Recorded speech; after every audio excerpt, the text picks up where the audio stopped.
Monsieur le président, monsieur le ministre, madame la présidente de commission, monsieur le rapporteur, chers collègues. Depuis la diffusion large de l'Internet au début des années 2000, l'usage qui en est fait vient fréquemment soulever de nouvelles problématiques. Cet espace de création et d'expression qui s'affranchit volontiers des frontières connaît naturellement aussi ses dérives et ses excès.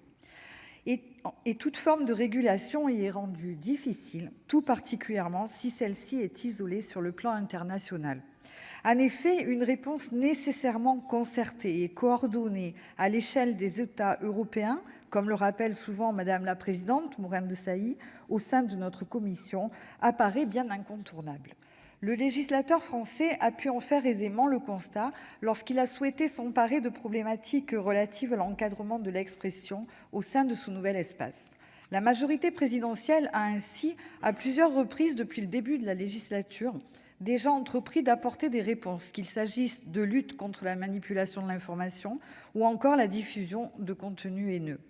Dans le premier cas de figure, sur l'essentiel des bancs de cet hémicycle, nous avons estimé que l'objectif poursuivi n'était pas correctement servi par les nouvelles dispositions introduites par les députés de la majorité et que ces dernières pouvaient même, in fine, s'avérer pernicieuses.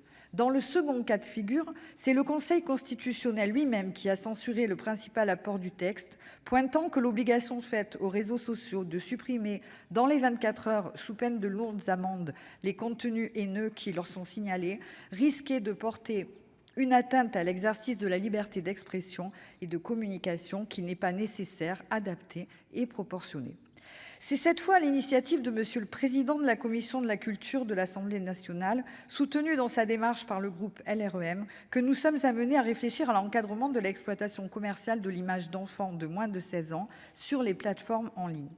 Ces dernières, de type YouTube, hébergent des chaînes au sein desquelles des mineurs de moins de 16 ans sont mis en scène, la plupart du temps par des membres de leur famille, généralement pour des résultats à l'ambition créatrice toute relative. Car l'unique objectif visé est souvent tout autre. Il découle en effet de ces vidéos des audiences tout à fait significatives, susceptibles de générer des revenus tout aussi significatifs.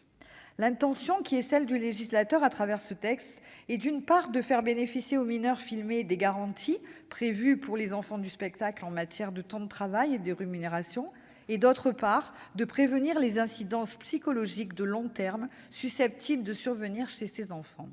Le groupe RDSE partage pleinement la préoccupation qui est celle de l'auteur de la proposition de loi. Il nous faut globalement mieux appréhender l'éducation numérique des jeunes générations, mais également des moins jeunes.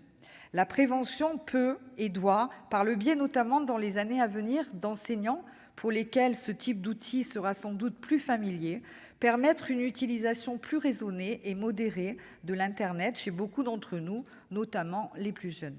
Ces derniers, tout comme leurs parents, doivent pouvoir mieux appréhender les conséquences, tout particulièrement psychologiques, qui peuvent être liées à une surexposition de leur image sur la toile. Cette mobilisation pour permettre de donner à chacun les meilleures clés de compréhension face à un outil numérique capable de broyer des individus nous paraît toujours aussi indispensable. Nous saluons donc l'initiative du président Studer qui nous propose un cadre légal équilibré et pionnier en la matière, en opérant notamment un distinguo entre vidéos professionnelles, semi-professionnelles et amateurs, et en soumettant chacune d'elles à un cadre juridique distinct. La responsabilisation voulue par le législateur porte en outre sur les parents, mais également sur les entreprises susceptibles de conclure des contrats de placement de produits, ainsi que sur les plateformes accueillant ces vidéos. Nous saluons aussi le travail approfondi de notre rapporteur qui, par ses précisions opportunes et un renforcement des contraintes appelées à peser sur les plateformes, est venu affiner l'opérabilité de cette proposition de loi.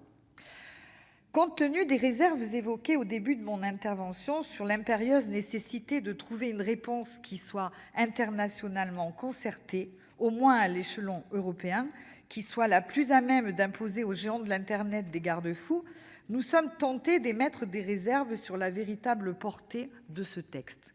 Toutefois, cette proposition de loi nous apparaît pertinente et équilibrée sur le plan du droit. Ce ne fut pas toujours le cas précédemment. Des textes portés par la majorité présidentielle et relatifs à la régulation du web sous cette législature et qui ont pu parfois véhiculer des dispositions potentiellement pernicieuses. Nous soutiendrons donc cette initiative qui pose clairement le débat, un débat essentiel puisqu'il a trait à la protection de l'enfance en matière numérique. Le groupe RDSE votera la présente proposition de loi. La parole est maintenant à notre collègue André Gattolin pour le groupe La République En Marche pour 6 minutes.